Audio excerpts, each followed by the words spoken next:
The elevator lurched to a sudden stop between the 7th and 8th floors of Edinburgh's Sheraton Grand Hotel, plunging Sean Connery and four complete strangers into an unexpected crisis at 11:47 p.m. on a stormy October night. The power had flickered twice during Sean's ascent from the hotel bar, but he had assumed the building's generators would handle any weather issues. Now, standing in the dim emergency lighting with the elevator's alarm bell echoing uselessly in the shaft, he realized that assumption had been catastrophically wrong.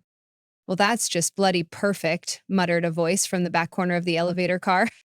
Sean turned to assess his fellow prisoners, noting the particular tension that comes when strangers are forced into unwanted intimacy. In the corner stood a woman in her 40s wearing a rumpled business suit, clutching a briefcase and checking her phone with increasing frustration. Beside her, a young man in chef's whites, obviously an employee heading home from a late shift, leaned against the wall with the resigned expression of someone whose day had just gotten significantly worse. The third passenger was an elderly woman in an elegant evening dress, pearls at her throat and a small handbag clutched in arthritic hands. She sat on the elevator's built-in bench with the dignity of someone who had lived through worse emergencies than this. The fourth was a maintenance worker in coveralls, his tool belt suggesting he might be the most useful person in their current predicament. "Emergency phone's not working," announced a businessman, replacing the red handset with obvious irritation. "Must be the storm affecting the phone lines." "How long do these things usually take to fix?" asked the chef, his youth making the situation feel more ominous rather than less. Depends," said the maintenance worker philosophically. "Could be 20 minutes, could be several hours. Storm like this, repair crews might not be able to get to us until morning." The elderly woman looked up with surprising calm. "Morning. My word, I suppose we'd better make the best of it then." Sean found himself admiring her composure. That's a remarkably positive attitude considering the circumstances. At 86, young man, I've learned that panic rarely improves any situation. I'm Margaret Sinclair, by the way. Sean Connery, and you're absolutely right about panic being counterproductive. The businessman looked up from his phone with sudden recognition. "Wait, Sean Connery? The actor?" "Guilty as charged."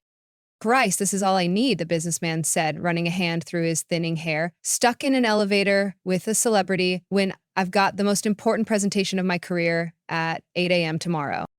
"I'm Robert," said the maintenance worker, extending a calloused hand to Sean, "and this is probably the most interesting breakdown call I've ever been on." And the chef introduced himself as Marcus, 24 years old, and clearly fighting claustrophobia as he kept glancing toward the closed doors. "And I'm Patricia Williams," said the businesswoman, her voice tight with stress, "senior partner at Williams & Associates, and right now I'm supposed to be preparing for a merger presentation that could save 50 jobs at our firm." Sean studied the faces around him, recognizing the particular weight each person carried. Professional pressure, personal fears, the universal human discomfort of being trapped in a small space with strangers. "Well," Sean said with deliberate calm, "since we're apparently going to be here for a while, perhaps we should consider this an opportunity rather than a disaster." Mossiputity, Patricia laughed bitterly. "I'm sorry, Mr. Connery, but some of us have real-world responsibilities that don't pause for celebrity philosophizing." "Patricia," Margaret said gently, "he's trying to help. We're all in the same predicament here." "Are we? Because I'm guessing Mr. Connery doesn't have to worry about 47 people losing their jobs if he doesn't perform perfectly tomorrow morning." Sean felt the familiar sting of being dismissed because of his fame, but recognized that Patricia's hostility was really fear in disguise. "You're right," Sean said quietly. "I don't have that particular pressure, but I do know something about performing under difficult circumstances, and I can see that you're terrifying yourself with worst-case scenarios." "Because worst-case scenarios are exactly what I'm paid to prevent," Patricia snapped. Marcus, who had been silent until now, spoke up. "Can I ask what kind of presentation it is? I mean, what's at stake?" Patricia looked surprised by the question, as if she hadn't expected anyone to be interested in her professional crisis. "We're a small accounting firm," she explained, her voice softening slightly. "Been family-owned for 30 years, but we're being absorbed by a larger company, and tomorrow I have to convince their board that our people are worth keeping instead of just laying everyone off and consolidating operations." So you're fighting for other people's livelihoods, Margaret observed. That's admirable. It's terrifying. These aren't just employees, they're friends, colleagues. Some of them have been with us for decades, and I'm the only thing standing between them and unemployment. Sean recognized something familiar in Patricia's voice, the weight of responsibility he had felt during his own career when entire productions depended on his performance. Patricia, Sean said carefully, may I ask what you're most afraid will happen tomorrow? That I'll freeze up, that I'll forget important details, that I'll somehow fail to convince them that our people are valuable. Have you prepared thoroughly for this presentation? I've been working on it for months. I know every number, every projection, every argument for why our firm adds value to their operation. Robert, the maintenance worker, looked up from where he had been examining the elevator's control panel. Sounds like you know your stuff pretty well. I do, but knowing it and being able to present it convincingly under pressure are two different things. Sean felt something click into place. Patricia, what if I told you that the skills you need to give a persuasive presentation are exactly the skills you're using right now? What do you mean? Right now, in this elevator, you've just explained your situation clearly, passionately, and convincingly to four strangers. You made us understand not just the facts of your crisis, but why it matters to you personally. Patricia blinked in surprise. That's different. This is just conversation. Is it you identified your audience, assessed what we needed to know, and presented information in a way that made us care about the outcome? That's exactly what you need to do tomorrow. Marcus nodded enthusiastically. He's right. When you were talking about your employees, I could feel how much they mean to you. That came through more than any business jargon would. But tomorrow, I'll be facing corporate executives who only care about numbers. Margaret smiled knowingly. My dear, I spent 40 years in corporate boardrooms before I retired, and I can tell you that executives are still human beings. They respond to authenticity and passion just like anyone else. Really? Really, the most convincing presentations I ever saw weren't the ones with the fanciest slides or the most complex data. They were the ones where someone stood up and made me believe that what they were proposing actually mattered. Sean leaned forward, recognizing an opportunity to help. Patricia, would you be willing to try something? What kind of something? Practice your presentation right here, right now, with us as your audience. Patricia looked startled. In an elevator? Think about it, Sean said. You're already nervous, the circumstances are stressful, and you have a captive audience who will give you honest feedback. If you can be convincing here, you can be convincing anywhere. But you don't know anything about accounting or business mergers. Robert chuckled. Neither do most people. But we know when someone's being genuine, and we know when we're being convinced of something. I couldn't, Patricia protested. It would be weird practicing a business presentation in an elevator in the middle of the night.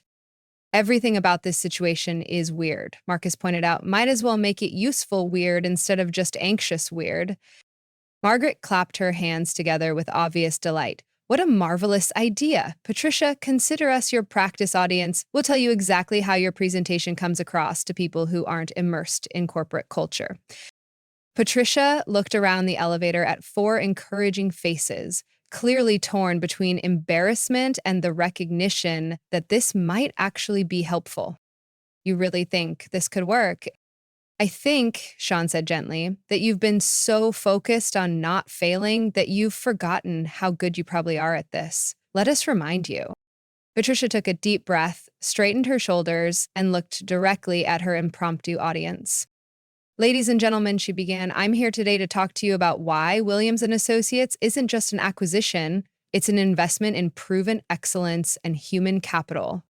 For the next 20 minutes, Patricia transformed. Her voice grew stronger, her posture more confident, her arguments more passionate. She spoke about her colleagues not as abstract employees, but as real people. Janet, who had raised 3 children while building the firm's client services department. Michael, who had revolutionized their tax preparation process. Sandra, who knew every client's personal situation and remembered their children's names. When she finished, the elevator was quiet for several seconds. Well, Margaret said finally, if I were on that board, I'd be looking for ways to promote your people, not eliminate them. Seriously, Marcus added, you made me care about people I've never met. That's powerful stuff. Nodded approvingly. You sounded like someone who knew exactly what she was talking about and cared deeply about getting it right. Can't ask for more than that. Sean felt genuinely moved by what he had witnessed. Patricia, that was remarkable. You weren't just presenting data, you were telling a story about why these people matter. That's exactly the approach that will resonate with decision makers. Patricia seemed stunned by the positive response. Really, it felt so personal. That's what made it powerful, Sean explained. You stopped trying to be impressive and started being authentic. You let your genuine care for your colleagues become the foundation of your argument. But what if they think I'm being too emotional? Margaret laughed. My dear, anyone who thinks caring about people is too emotional probably isn't someone you can convince anyway. Focus on the people who understand that good business is ultimately about good people. At that moment, the elevator lurched back to life, the lights brightened, and they began moving smoothly upward. Well, would you look at that, Robert said with satisfaction. Fixed itself while we were busy solving the real problems. As the doors opened on the 8th floor, Patricia turned to face the group. I don't know how to thank you all. When I walked into this elevator, I was terrified about tomorrow. Now I actually feel excited about it. You should be excited, Sean said. You have something important to fight for, and you've just proven you know how to fight for it effectively. Is the congruent? Could I ask you one more thing? Of course. You've performed in front of millions of people. Do you still get nervous?